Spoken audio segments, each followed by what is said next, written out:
everyone. Thank you so much for joining our Inscape webinar today and taking the time to join us and get a deeper dive session on the Inscape training service within our platform.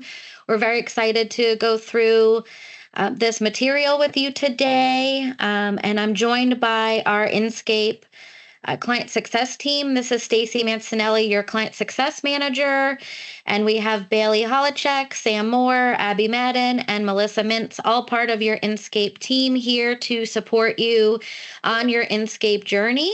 We have our contact information here. You're welcome to reach out to us anytime should you need assistance with using Inscape or message us on Teams. That's the best way to communicate with us is through email and Teams. And we're also happy to have any refresher calls with you at any point in time to help you with using Inscape. So as we go into the agenda for today, we're going to be touching on these different areas of the Inscape training service to help you with getting started using the course library, how to administer Inscape training, pull reports, utilize custom content, and many other features within the platform. And just a reminder that the Inscape training service does have a really great onboarding tool that the team is going to show you today. And we're going to go through all of these different steps needed to configure your portal and best practices on getting the most out of using Inscape training. So we're going to dive deeper into each of these sections, and we definitely recommend that you log into Inscape and perhaps follow along within the training service. And should you have questions along the way, we will answer those in the chat. So please feel free to ask as many questions as you have as we start going through the content, and we'll answer them as they come in at the end of each segment. So we will monitor that very closely. And I'm going to go ahead and turn it over to Baylee and Sam to go into Inscape, and they're going to show you and remind you how to get to the Inscape training service.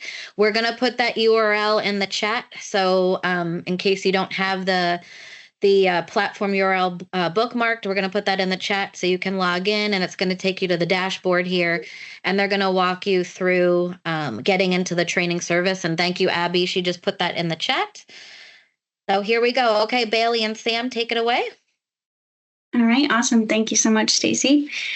So just to start with the basics, to access the Microsoft 365 training platform here in Inscape, you're going to log into Inscape using your Microsoft account, and then you can find the training underneath in the left-hand menu underneath the Microsoft 365 training tab. So once you click on this tab, it is going to open up a pop-up, and it does direct you to a completely separate URL from the rest of Inscape. And this is really handy because this training portal is actually designed for end users, so that way you're not having to grant end users access to Inscape and all of the other sensitive data you might have in here.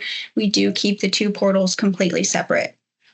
There's two ways that you can log into the Inscape training, either using the local login with just a username and password that is generated by the training portal, or you can also utilize the Microsoft 365 login. This is just going to use single sign-on, and typically that is actually what I recommend, just because it is the easiest way for users to log in and be able to access all of the trainings without having to keep track of a separate set of training credentials. And my apologies, of course, it always makes me re-sign in at the worst times. But here we'll just dive into our course library. So here in the course library, we have over 5,000 preloaded Microsoft 365 training videos, security, HR, productivity, and workplace health.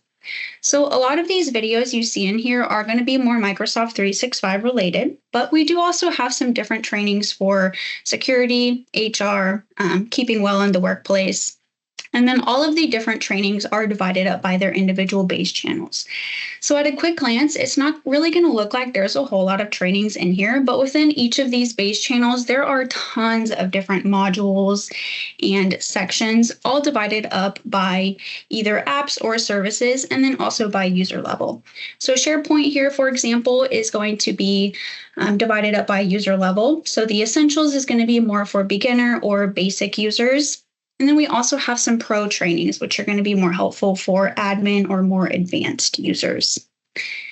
Each of the lessons we have in here are very short. We call them snackable videos. So they're all very short and easy to watch.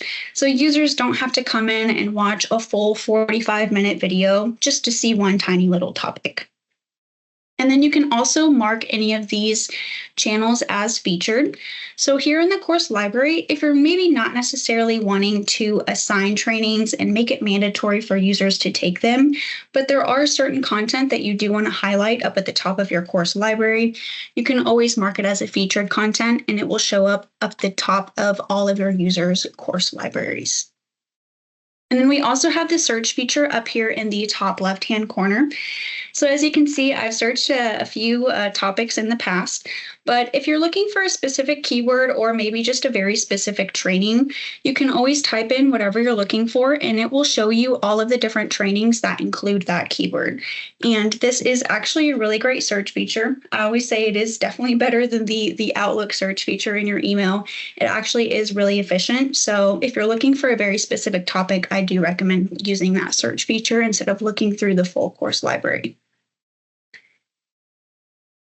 And then one last thing here in the course library, you can actually share trainings without having to assign a user a full license here in the portal. So if you ever want to share out just a link to a user, it is a temporary link and it's only valid for 7 days. So this is going to be helpful for sharing courses without having to grant a user a full license here in the training portal. And then next we have our security insights. So the insights are featured monthly episodes that focus on relevant and essential information about technical topics and cybersecurity vigilance. So these are just going to be more like security hot topics. And these are going to be like security in the workplace, but also a lot of personal security as well. So like avoiding AI voice scams, how to avoid credit card theft, all of that good stuff. There's a bunch of different training videos in here, and these are uploaded on a monthly basis. And then next we have... Just keeping an eye on the chat for a second here before we dive any deeper. Some have, it looks like, have reported that their accounts were disabled, so I just want to address that. If you already had an Inscape training account and a certain amount of time has gone by without it being accessed, it can get disabled. So I see Melissa is jumping in and re-enabling some of the accounts that have been disabled. And I just wanted to mention that. And to specify, Stacy, it's specifically those that are the portal admin. It's a security and it's a compliance feature by design in the training service of Inscape. So I'm going to work to get those rest that have just reached out enabled again. All right, perfect. awesome. Thank you. Thank you. And I apologize. I'll pause a little bit more in between each section so we have room for questions and stuff. I was just kind of moving along here. But next we have the My Training, which is going to be more of the end user dashboard. So in here, users can view learning paths that they've been assigned and active courses that haven't yet been completed. So as you can see here, I'm assigned a Copilot learning path, and this is actually overdue, so it appears in red. This is what a lot of your end users will see if their training paths are overdue. Sorry, Sam, I haven't taken the learning path you assigned to me quite yet. And we also have any policies that might be assigned, and then active courses. So for example, if a user is to come in and start a course, but they're not able to finish it all in one sitting, they can always just come back here to the active courses and pick up right where they left off. And then next we have the administration. So the 3 features that we covered up here, this is going to be what end users have access to. So the insights, My Training, and course library. Everything else that we're going to cover in here is actually specifically for administrators only. So first we're going to start in the portal settings. And here in these general settings, this is where you can add any approved domains. And this is essentially what will enable the Microsoft single sign-on for all of your end users. So if you have multiple domains, you will want to add all of those in here. Because if a user is logging on with a domain that's not approved in here, it is going to block them from using the Microsoft sign-on. And you can add as many domains as you need to, as long as they're all within the same Microsoft tenant. And then next we have the integrations feature. So this is a Microsoft 365 sync, which allows you to easily add all of your users in bulk without having to manually create user accounts for each of them. So it all integrates very nicely with your Microsoft 365 environment. You can either do a full tenant sync or an Active Directory group sync. Now, the difference between these two, and I always like to point this out, the tenant sync is going to sync every single user that's listed in your Microsoft tenant, regardless if they are unlicensed, inactive, distribution group, guest users. It is going to sync everybody as long as, again, the domains are listed here in these general settings. Then we also have the Active Directory group sync, which I have noticed this is what most people opt into just so they avoid having a bunch of inactive accounts in here. So if there's maybe a specific, just a limited number of users or a specific department that you would want to add in here, or if you just already have an Active Directory group with only your licensed users, the group sync is going to be the way to go. And if you do choose to do the group sync, you'll just have to add the object or the group name and the object ID exactly how it's listed in your Microsoft tenant. And then we also have our sync invitations. So once you sync your users, which it does typically take about 24 hours for that to complete, you can send out welcome invitations to all of your users. This is going to provide the link and any login information to them.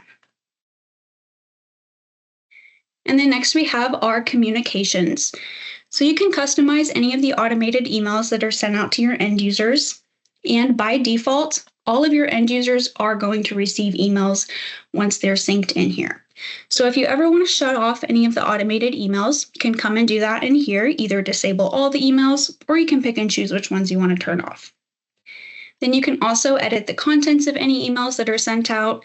So if you want to edit like the learning path email that's sent out, you can come in here and change whatever you need to, and then you can preview it before you decide to save it. And then lastly, we have our customization. So if you want to change the branding of your portal, edit the logo or icon or anything like that, you can also change the color scheme if you'd like to. You can come in here and upload your own logo or icon. Now, this is something that is not enabled by default. So if you are wanting to be able to customize your portal in our more advanced requirements, then just reach out to the customer success team, either myself, Abby, Melissa, or if I can have somebody from my team drop the sign up mailbox in the chat. You can reach out to any of us and we are able to turn this on for you. And then next we have our surveys. So these are just 1-question surveys that you can add in here. And these surveys will pop up the next time a user logs into the portal. So for example, I'll just do, did you enjoy your training? Now these are, again, just 1-question surveys. So you can do yes, no, add as many answers as you want to. You can also enable the other field, which will allow them to type in their own text response. Pick your start date. You can choose an end date if you'd like to, but if you don't, then the survey will just never expire. And then once you save it, the next time a user logs into the portal, that training will pop up in the middle of their screen. Now, they can choose to opt out of it, and you can see survey reports. So if you want to view the responses, and you can also see who has opted out of that survey, you are able to come in and pull that information here. All right, and I'll give it a minute before I move on to the reports, just in case we have any questions. So we do have a few questions in for how long will their employees have access to these training videos? I know that if you add the user, as long as they have access to the training platform, then they have access to the course libraries. The other great question that we had in here was, what is that time length for the portal to become disabled? And it's more so the admin user will become disabled. And Baylee, do you have that specific timeline on that?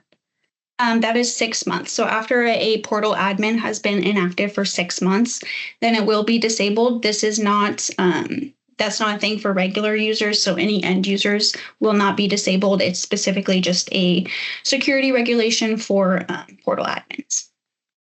Awesome. Thank you.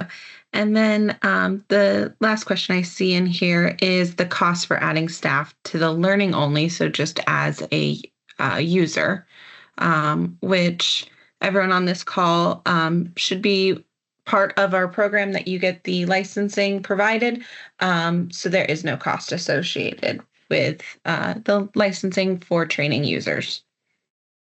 Right. As long as a CDW is your Microsoft 365 CSP and CE partner, this service and the other Inscape services are value adds to you. And I see Abby and Melissa are re-enabling many of the accounts that have gone inactive. So thank you so much for your patience with that. And you might need to refresh your screens to log in again once they get re-enabled. And then I do see another question here. Is it possible for us to upload our own content? Yes, and that is definitely one of the topics of discussion today. When we get to that section at the bottom there where it says content creation, you do have that ability, and we're going to get to that in a little bit.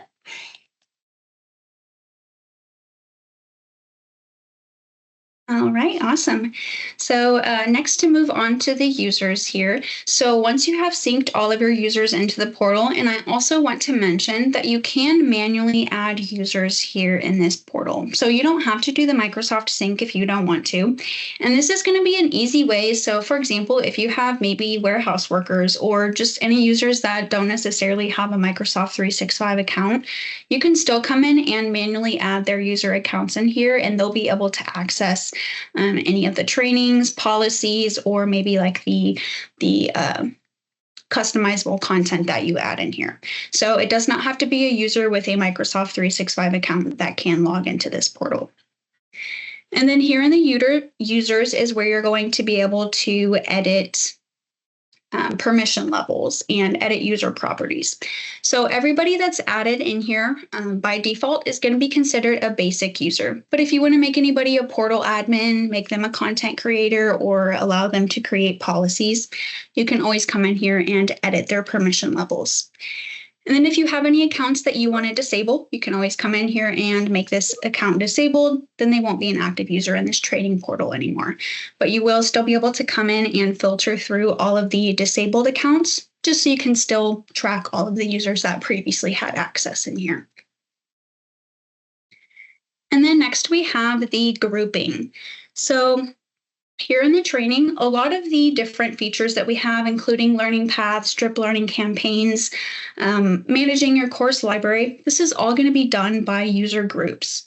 So by default, there's going to be two different groups, the default admin and the default user groups. So if you want to expand those beyond just those two default groups, maybe divide them up by different departments, job types, locations, however you want to divide up your groups in here, you can add as many as you need to, just to make for a more manageable learning experience for both your end users and for admins. And in here, you are able to edit the available courses. So if you want to edit the courses that users can see in the course library, you'll just select the group to edit for, and then you'll be able to deselect any of the trainings that are available by default. So this is going to be helpful because we do have some of the older Office versions like Office 2016, Office 2019, or if there's just any other trainings that you don't want to include in that course library, you can always come in and shut them off just to avoid some of that clutter for your users. For the grouping, Baylee, can somebody be part of multiple groups? No, a user cannot be a part of multiple groups, and thank you for pointing that out. So the way to switch groups or to change the group that a user belongs to is to come into the Edit User Properties, and you can select which group they want or you want them to be in. Now you can also select multiple users at one time. So if there's multiple users that you want to change the group for, you are able to come in, Edit User Properties, and then select which group you want to move them to. Awesome, thank you.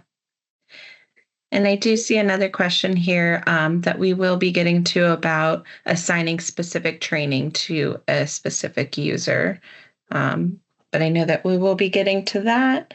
And I think there was a couple questions related to the branding, which does come up quite often. Our customers do like to customize their own branding. And so, Baylee, can you go back to that section again? There was a couple of questions on the branding.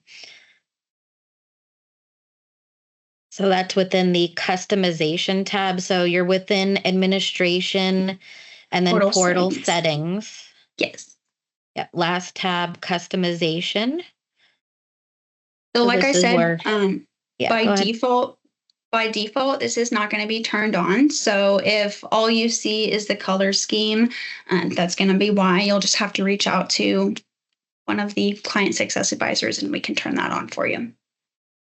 And then when it is turned on, they'll be able to see the ability to customize their header graphic and their logo, correct?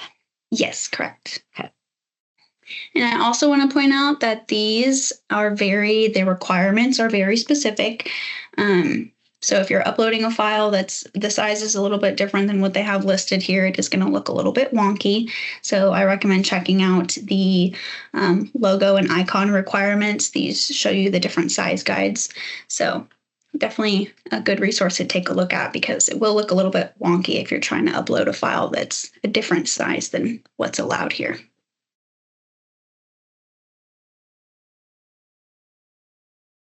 All right, awesome. Now I'm going to head over to the learning path. So the learning path is how you're able to easily assign trainings to end users in this portal. So we have either templates that you can pick from. All of these default templates, you can select them and you can either customize a template or you can use it as is.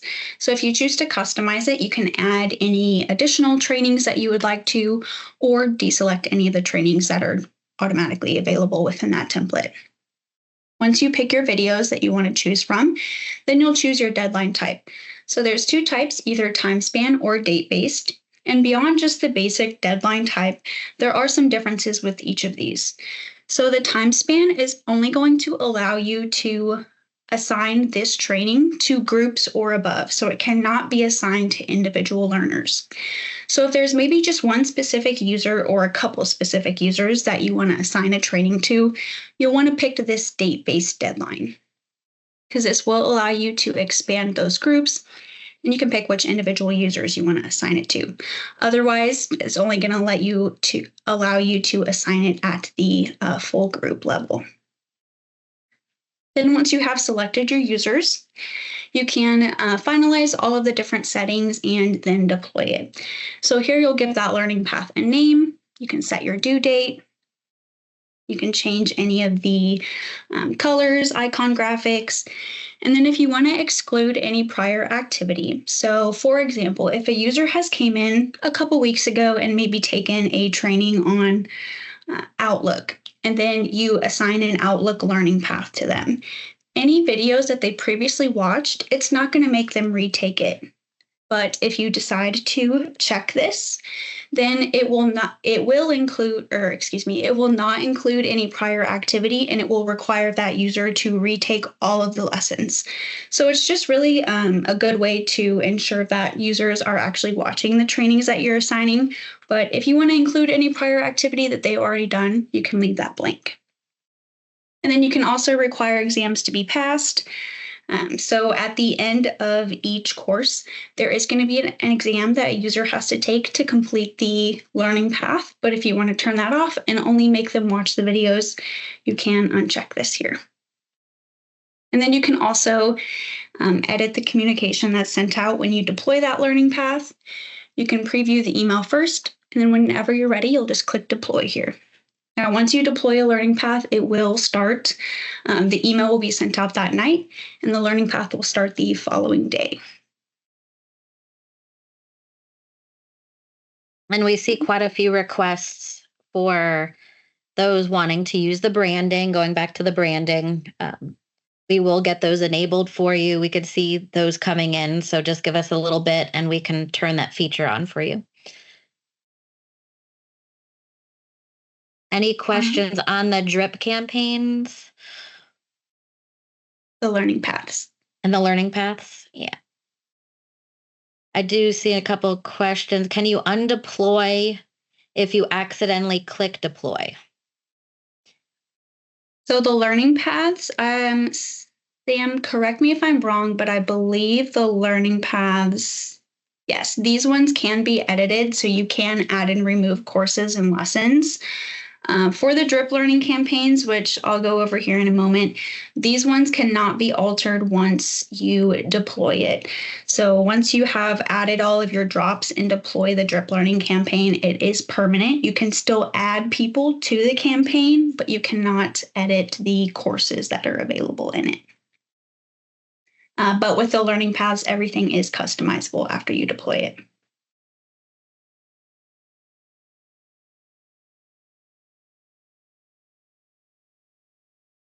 All right, and then next for the drip learning campaigns, these are going to be very similar to the learning paths that we just reviewed, but this just allows you to deliver lessons through a customizable email schedule. So unlike the learning paths, which assigns the lessons all at once, these are going to allow you to assign one lesson at a time on a specific cadence, which just ensures a more manageable learning experience for your end users. So instead of having to take 10 different lessons all at one time, they'll just have to take maybe one course a week or one course a month or one course a day, however you want to set that up. So to create one of these, you'll just add the name of the drip learning campaign. Again, you can customize the email template and then you'll select your recipients.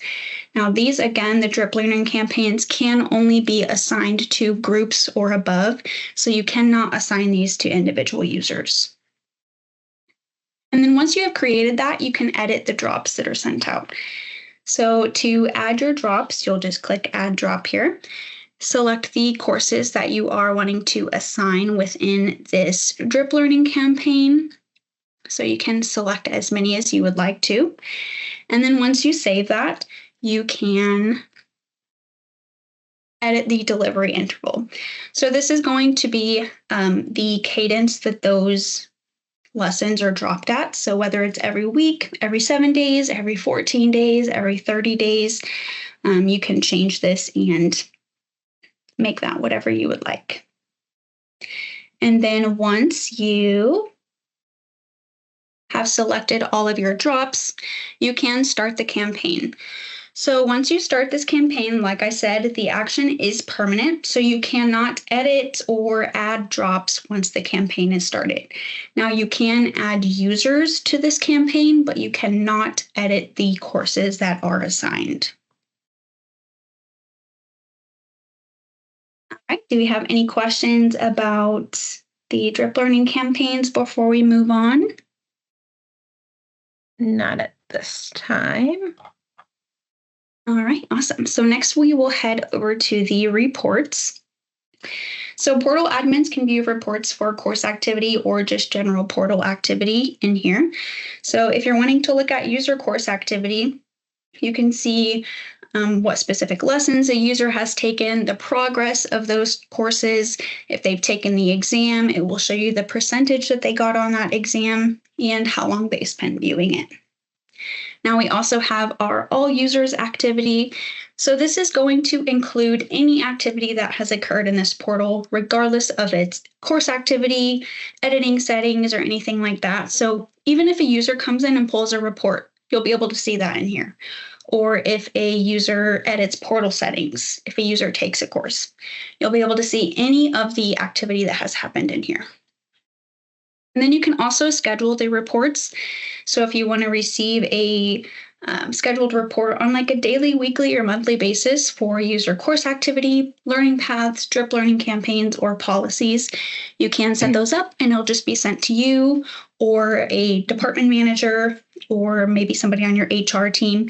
You can set those up and it'll be sent to their email.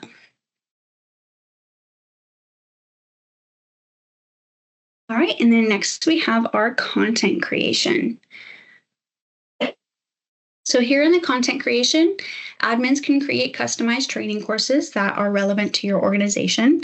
So if there's any maybe like non-Microsoft 365 trainings that you want to add in here, if you're a healthcare organization and you want to add a step-by-step training on how to wash your hands properly, you can upload your own trainings in here and make this a complete LMS. And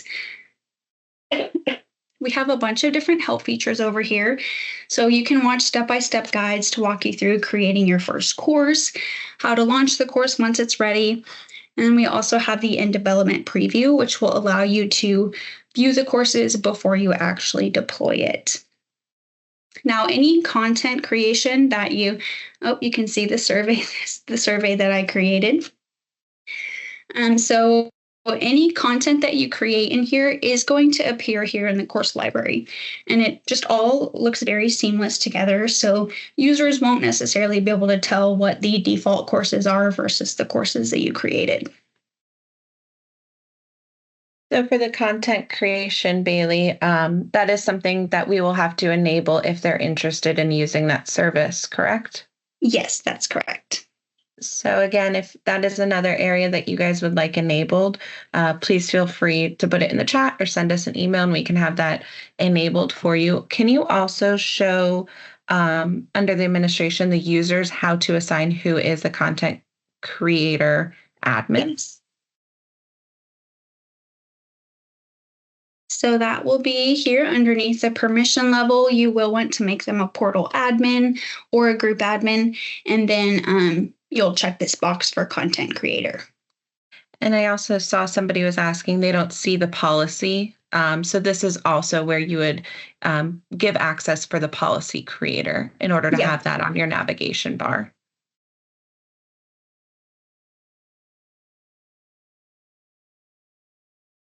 And then one last thing that I want to touch on for the content creation before we move on. It is a little bit picky about the types of videos that are accepted in here. So it can either be anything in Azure Media Services, YouTube, Vimeo, Stream, or any other anything that includes an iframe code. And you can see that here if you download one of these files here. It does include the right here. It'll include the prerequisites and the types of videos that are accepted in here. All right, Sam, any other questions? No, I think you have addressed all of them. As far as an upload of an MP4, it would need to be in those services that Baylee just defined, the Azure Media Services, a YouTube video, a Vimeo stream, and it's also written out in one of those help documents as well. Yes, this one right here, it's up at the top. Yeah, and there was a question from June, which I think you addressed. I just want to make sure on what tools are available in content creation.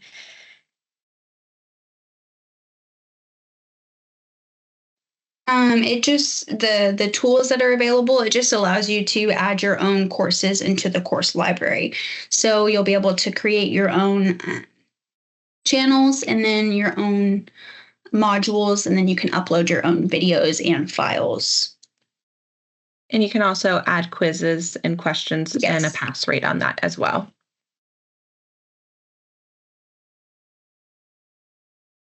All right, lovely. And then next we have our policies. So this policy manager is going to allow you to utilize this e-learning platform to make it easier to deploy workplace policies and procedures to users in the system. So once they've read and understand the policy, they will have to confirm that, and it gives you an easy way to have the users digitally attest to that policy so that you can keep the data year after year all in one singular platform. And so in here we have a bunch of different templates that you can choose from, or you can also just create your own policy from scratch if you'd like to. So we have a bunch of different of like the more typical or basic policies. So code of conduct, diversity, anti-harassment. But like I said, you can create your own as well. Within each of these templates, we do have a lot of great content in here. So some of these there are actually already videos that you can use, or you can also, again, add your own content if there's any specific videos that you would rather add in here. You can change the text of any of these. If you want to include a PDF file, you're more than welcome to add that. And then for the confirmation, there are going to be confirmation questions that the users will be asked. Again, you can edit these if you'd like to. And then at the end, they'll just have to acknowledge the policy. So either by clicking a checkbox or they can type their name out. Then you'll choose the recipients for that policy to go out to. You can edit the communication again. And then you are able to deploy it. So there's 3 different delivery types. You can either do a one-time signature. If it's just a one-time policy that you want users to acknowledge just a single time. You can also do from last signature. So if you want them to have to re-sign after 1 year or 2 years or 6 months or however long. And we have an annual renewal they'll have to sign annually on whatever date of your choosing. And then you can either save and schedule the start to be sometime in the future, or you can save and publish it immediately if you want to. All right, any questions about the policy manager? Is this feature something that customer success also has to enable for users? So I believe actually no. I think if you just go in and edit your portal settings, you can select this policy creator box. If Perfect. not, then yes, it's something that we have to enable, but I believe that customers can go in and do it on their own. Yes. The other thing I wanted to point out, because we are having Melissa and Abby go in and working on enabling the content creation for everybody. Once that's enabled, you will go to the users and you can select yourself to assign yourself as that content creator or another user you would like to assign. And then it should appear. Thank you, Sam, for addressing that, because it's initially put on the portal level, and then from there it needs to be added to the users that they'd like to have that feature enabled for. Thank you. Yes. All right, awesome. And then next we have our There's a few other questions, Baylee. I just want to make sure we address them all here. Yes. How do you update the policy with an annual review? So that is just going to be in the, let's see here. Let me select one. So that'll be in this final step where it says finish. You'll just have to edit the delivery type. So it really depends on if you want to do it from like a year from their last signature or an annual renewal on a specific date. You can choose from either of those. Okay, so that last tab there within the policy manager will let you do that, Mike. And then another mic, lots of mics today. I missed that what you clicked on to get the PDF guidelines step by step.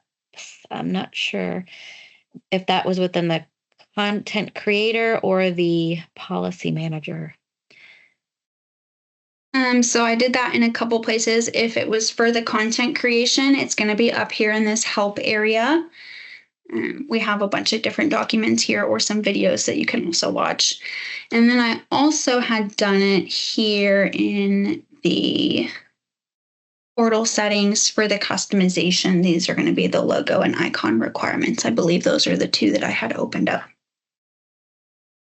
Okay. So hopefully, Mike, it was one of those sections that you were referring to access that guide. There's also custom test questions,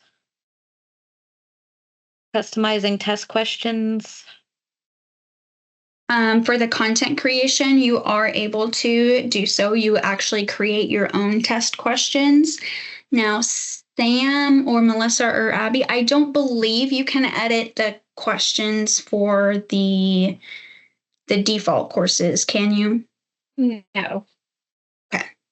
Yeah, so the only exam questions you'll be able to edit are under the content creation and any trainings that you create.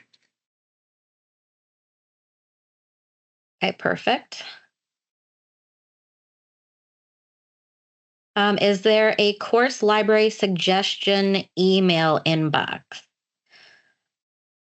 You could always, if you have a suggestion for a course or something that you're looking for that's not in Inscape training, you're welcome to bring that forward to us.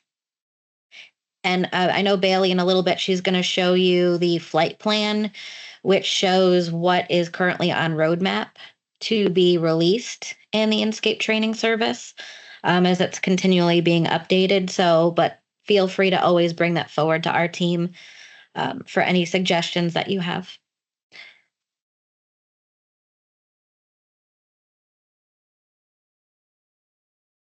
All right, shall we move on to the admin dashboard?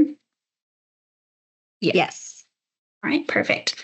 So here in this admin dashboard, this is only available for portal or group admins, and users will not have access to this dashboard. But it's just kind of going to give you a snapshot view of all of the different activity for your team. So here in the stats, you can see the total number of users that you have in your portal, how many lessons have been viewed, how many exams have been passed. We have different awards for all of your users. You can see your top learners. And then we have our flight plan. So here you can see any courses that are currently in development or any new courses that have recently been added. Now, if you ever need a copy of the course catalog, you can just reach out to one of the client success advisors and we can get that over to you. Then we also have our top lessons or most popular lessons within your portal, and then the top courses for your users. And then here you can also see a quick review of all of the different learning paths. So if you've assigned multiple learning paths, you'll be able to see the progress for all of your users for each of those. And then we have some breakdown reporting in here as well for that. All right, and then last, we're going to move on to our help section. So one of the first things I want to point out in here is that if you are an organization that uses Teams a lot, you are able to add this course library into your Microsoft Teams. So instead of users having to come to the web page to view all of the different courses in here, you can just install it into Teams and it will show up as an app in their left-hand menu of where all of the apps are listed out in Teams. So if that's something you're interested in, we have a video in here that will walk you through how to do that step by step. And then this again is something you need the Teams app manifest. So you'll just have to reach out to the client success team and we will send that over to you. But here in the help section, there's going to be a ton of different videos that will be very helpful for all of you as portal admins, content creators, policy managers, because there's a bunch of different videos in here that will walk you through how to create your own content, how to set up a policy, managing your trainings, adding users, all of that good stuff that you might have questions about. You can come in and they're all very short, easy to watch videos, because this portal is generally pretty user-friendly. So if you ever have any questions, I recommend checking this out, but you can also always reach out to us and we are more than happy to help as well.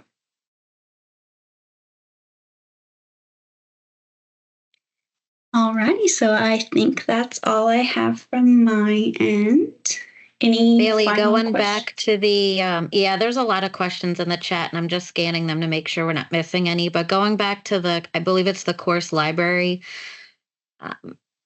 there was, I think, an area for the ACI courses. I think it's in the course library, the bottom. Yeah, the IT fundamentals there. Somebody's asking, there's some classes in there. Can I link my ACI to this? Do you know the answer to that question? I am not sure. That might be something that we need to jot down and investigate further. Yes. Yeah. Yeah, we don't want to give you the wrong answer on that one. So we will check to see if that's a possibility and get back with you, another Mike, and let you know.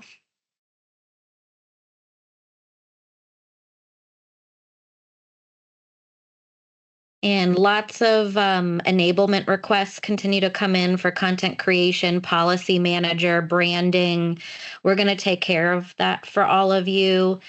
And also, let's go back to Baylee, let's go back to the onboarding tool. Can you just review those steps?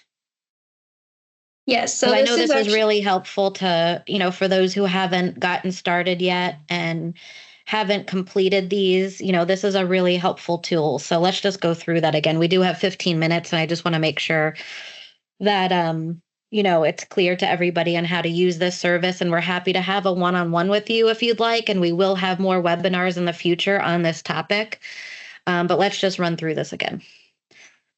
Yep. So this onboarding tool is going to be really helpful at the very beginning of your training journey. So as you're adding your users in here, setting up the Microsoft single sign-on, all of that good stuff, which is typically stuff that we will do on the first Inscape launch call with you. So some of you might already have this done.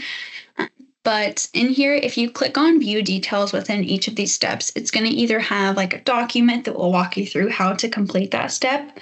Or here in this customize the email templates, it's actually going to kick you back to the portal settings and highlight exactly where you can do that. So that's definitely a really helpful tool as you're setting up your default emails, adding your users in here and all of that good stuff. And then once you have completed it, you can mark it as complete and just make sure you go through all 6 of these steps. This is just really going to ensure the smoothest delivery once you're ready to roll this out to your end users. And again, for the Microsoft Teams, the manifest, it's not included in here. So this is something that you'll have to reach out to the client success team, and we will send over that manifest to you. Yes, I see a question related to that from Justin to add the Teams app manifest to their account. So this is a really handy checklist to go through, make sure that you complete all these steps. If you run into any issues or you have questions as you're going through it, we're happy to jump in and help you. Go ahead, Sam. Yeah, I was going to say, I know we've gone over a lot today. There is a recording of this webinar we will be sharing out with you. And as we've mentioned, if you would like a further deep dive or one-on-one, please reach out to us. And I do say give us about 24 hours to complete the request, whether it's the content creation, policy manager, the Teams manuscript, just to be sure that we're getting through everybody. And if we don't get back to you soon, within that 24 hours, definitely follow up and reach out to us again. We don't want to be missing anybody. Are there any other questions or anybody else that has a request for us to enable any of the features that we reviewed today? Feel free to put that in the chat. While we're waiting for more questions to come in, since we do have a few more minutes, Baylee, if you go back to the main Inscape dashboard, just wanted to point out a couple things. And I see that Anne just sent a question over the sync cadence with Azure. So once you first initiate the sync, it's going to take about 24 hours for it to complete. And then after that, the sync updates once a day or every 24 hours. So as you add and remove members from your tenant or the Active Directory group, those changes will automatically be made in the training portal. And there's a question related to user access. So the screen that you're seeing right now, this is the main Inscape dashboard. So when you log in, you're going to see the navigation on the left and the top right corner next to the email address. There's a gear wheel, and this is where you can control your user access. So you have full control. Whoever the Inscape administrator is for your company that logged in for the first time would have control over who has access to your Inscape account. So here's where you can add other users and decide what services you want them to access. And then you would save that, and that's how they would be able to log in to the Inscape platform. If they're not listed here, they're not going to be able to log in to your account. So you, again, have control over this. We can also update it for you, but you have to ask us to do that on your behalf. For security reasons, this is your account. So we want you to have that control, but we can go in and add other users for you if you'd like. And then just really quick on the left-hand side, a couple of little changes and updates were made. So the 365 Productivity Insight service, if any of you were set up for this service, which is a reporting feature related to Teams and Microsoft Outlook, showing the productivity of your different users. This has been enhanced and also moved to the Microsoft 365 service, where Baylee is showing you. So it'll still say 365 Productivity Insights on the navigation for a little bit longer, but when you click on it, it is now going to take you to the Microsoft 365 service, and you'll see Teams trends, email trends, and device trends. That is essentially the same service for Productivity Insights, except it's now moved, and the graphs look a little bit different. And you're also now able to export all of the information, whereas before only a part of Productivity Insights was exportable. So now each section, Teams, emails, devices, that's all exportable to a report. If you're not using the Microsoft 365 service, you could see here there's a lot of different metrics and insights you can get related to your licensing, to your users, to Teams. We definitely recommend setting up this service, and it'll really help you keep a pulse on potential areas of savings by looking at your unassigned licensing, your blocked users, your inactive users, and then all of your Teams and user information. So we're happy to dive into that and help you further with that service, but I just wanted to point it out because we recently made those enhancements. I see some more questions coming in. It looks like Sam's got that. Thank you, Sam and Baylee. So again, this is the main Inscape platform, platform.inscape365.com. And where Baylee went today was the training service, which is also on the left-hand side. Microsoft 365 training, that is how we got to the service today that we reviewed. I see one more question coming in. So for the Inscape access, it can be a little confusing. A lot of people just assume if they have this Inscape admin role that it's going to give them full access to everything. This is actually giving access to the main Inscape dashboard and also the access control. So you'll have to assign, for the question that came in, you'll have to make sure that you have this cloud management admin access to be able to see the data in cloud management. So the cloud management and the anomaly service would be for Azure, AWS, GCP.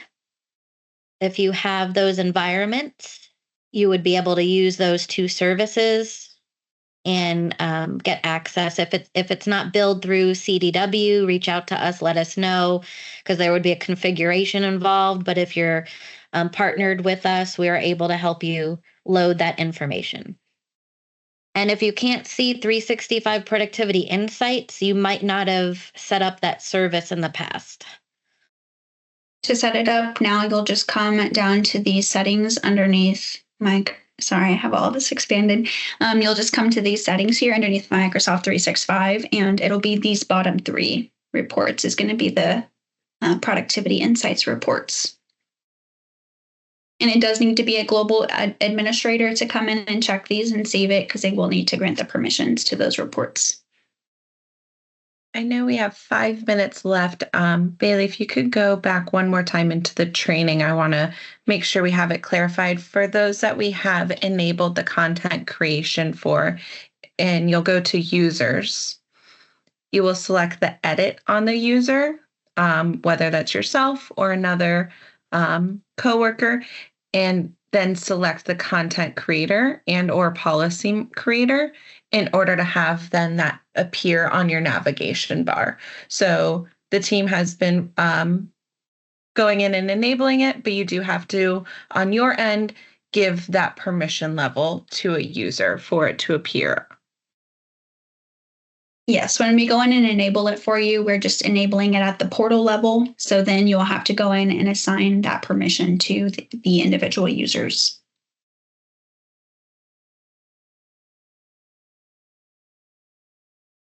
All right, awesome. Stacy, do you want me to open up the PowerPoint one last time here for the LinkedIn? Yes.